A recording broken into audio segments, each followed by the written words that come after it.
Pour la 7e année consécutive, votre fédération vous rend compte de ses activités en images. Retour sur une année riche en événements.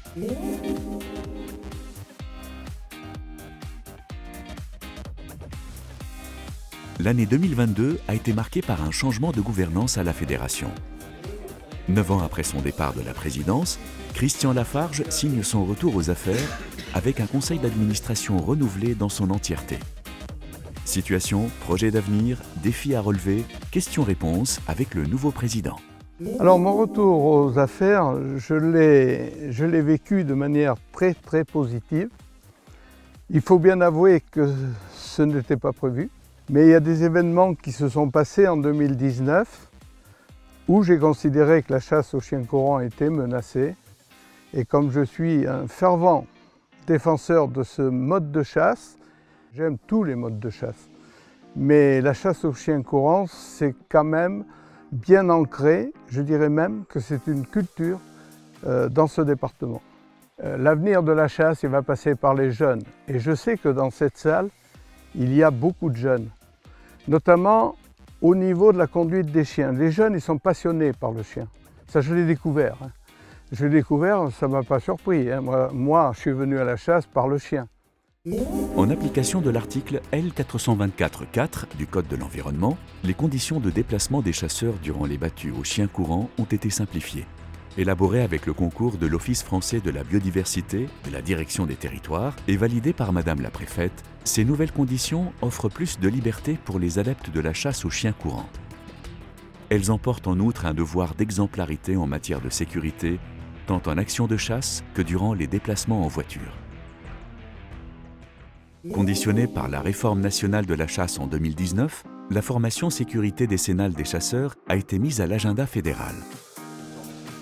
20 soirées animées par le service technique sur les 20 unités de gestion ont ainsi réuni près de 700 participants. Bravo et merci pour votre mobilisation. Complétée par une formation également accessible en ligne, cette stratégie sera amplifiée cette année afin de former tous nos adhérents d'ici 2030.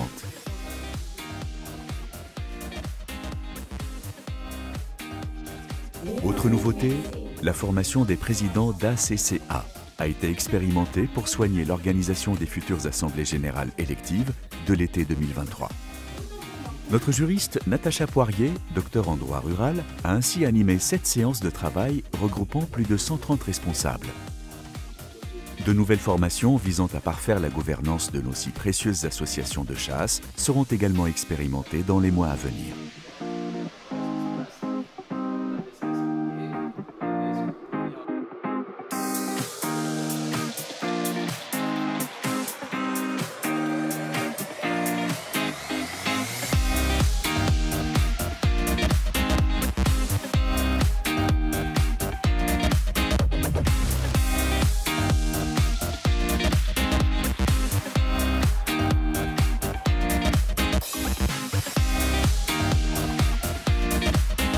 Veuillez me sortir votre permis de chasser, s'il vous plaît.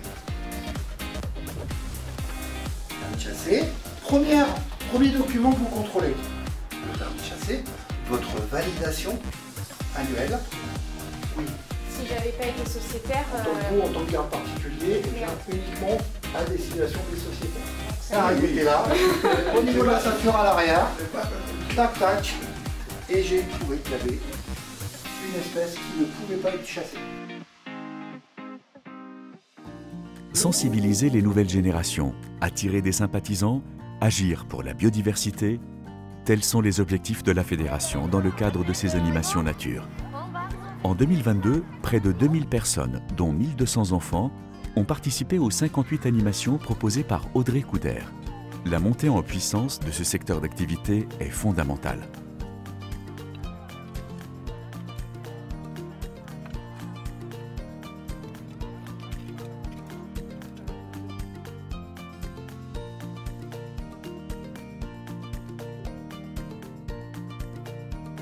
Planter tout un tas d'essences naturelles issues de la région, participer à la multiplication de la biodiversité et à l'apprentissage et à la découverte de la nature, c'est une superbe initiative.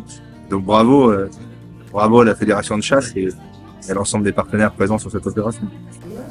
La nouvelle plateforme Planim Nature, imaginée par la Fédération, poursuivra l'objectif d'attirer plusieurs milliers de personnes via un concept encore unique en France.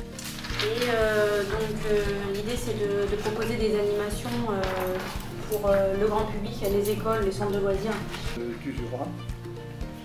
Je voudrais remercier particulièrement la ville de Limoges, la région Nouvelle-Aquitaine.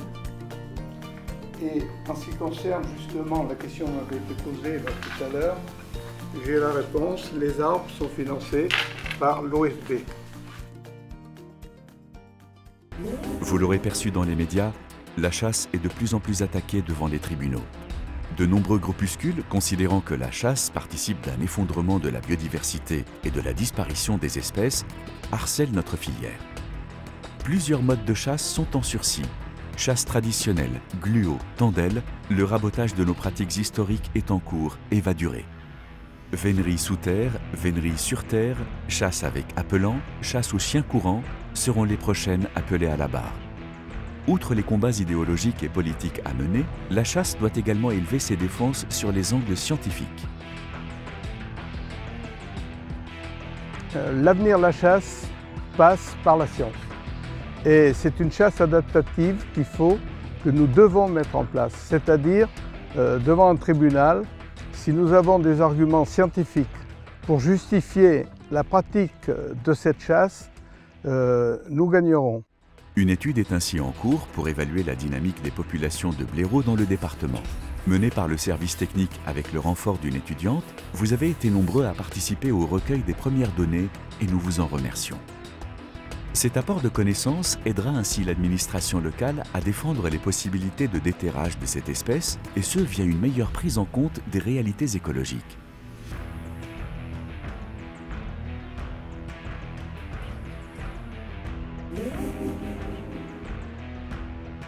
Les grands comptages départementaux sont enfin lancés depuis cet hiver et participeront là aussi d'une évaluation objective des populations chassées et non chassées. 250 référents de comptage, formés par la Fédération sur près de 125 communes et accompagnés de 2000 bénévoles, vont ainsi démultiplier cette stratégie. D'autres programmes sont en incubation, gestion adaptative des prédateurs, études d'impact sur les éoliennes, suivi des parcs éoliens.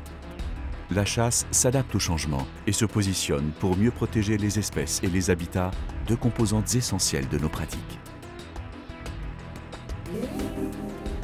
La propagation de la tuberculose bovine depuis le sud-ouest du département inquiète tant le monde agricole que cynégétique. Face à cet enjeu sanitaire et au nom de la santé publique, l'État et tous les établissements publics de coopération intercommunale soutiennent désormais la stratégie d'équarrissage des déchets de venaison menée par la Fédération depuis plusieurs années.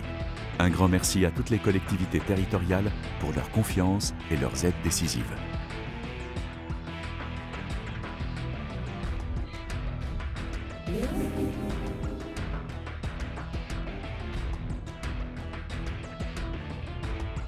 Avec près de 14 000 prélèvements au tableau des 7 000 chasseurs locaux, les populations de grand gibier sont suivies au jour le jour aux fins d'une gestion optimale de l'équilibre agro-sylvo-cynégétique.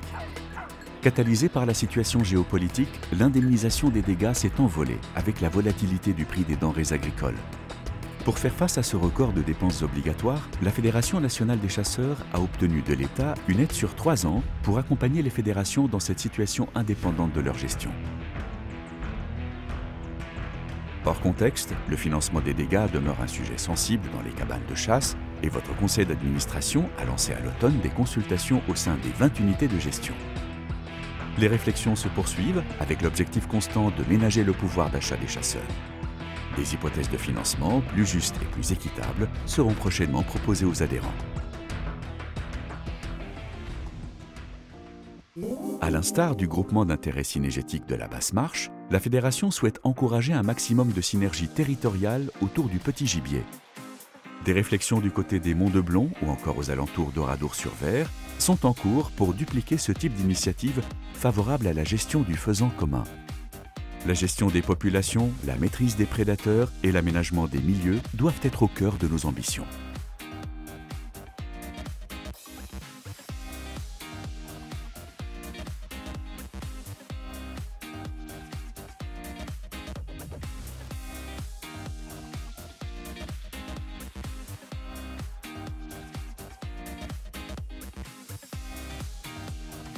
Le catalogue de toutes les réalisations fédérales serait un peu long à détailler, tant les enjeux sont nombreux. Le conseil d'administration, les commissions fédérales, les services administratifs, techniques, juridiques et d'animation nature se démènent au quotidien pour que la chasse haute-viennoise prospère dans ce monde d'incertitude chronique. Esprit de service chevillé au corps, la fédération doit également développer la conquête de sympathisants et d'adhérents pour renforcer sa dynamique et défendre la chasse sur tous les théâtres d'opération. La relance de l'opération Permis de chasser à 0 €, 10 ans après son invention en Haute-Vienne, est en cours. Objectif : générer 350 nouveaux chasseurs opérationnels d'ici la fin de l'année. Cet effort considérable ne pourra être récompensé que par un taux de fidélisation maximal de ces recrues sur les territoires de chasse. Cet enjeu est l'affaire de tous, mobilisons-nous.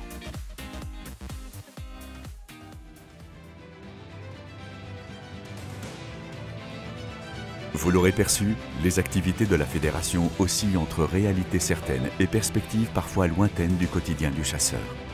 Avec encore 1 million de pratiquants, près de 90 espèces chassables et pas moins de 10 mois d'activité possible, la France demeure encore un pays où il fait bon chasser.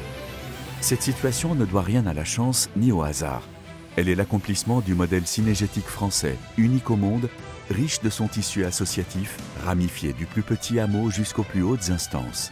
Elle est le fruit du travail des chasseurs, qu'ils soient bénévoles, élus ou collaborateurs, chaque jour et parfois même la nuit. J'ai découvert, en arrivant à la fédération, que nous disposions de collaborateurs de très grande qualité. Je suis fier d'être à la tête d'une équipe comme celle-là et de pouvoir envisager l'avenir de la chasse avec beaucoup plus de sérénité. Défendre, développer, innover, influer, fédérer, fidéliser. Tels sont les credos de votre fédération. Et elle sera encore là, en 2023, prête à tous les combats pour un avenir meilleur. Merci de votre confiance et à très vite pour de nouvelles aventures.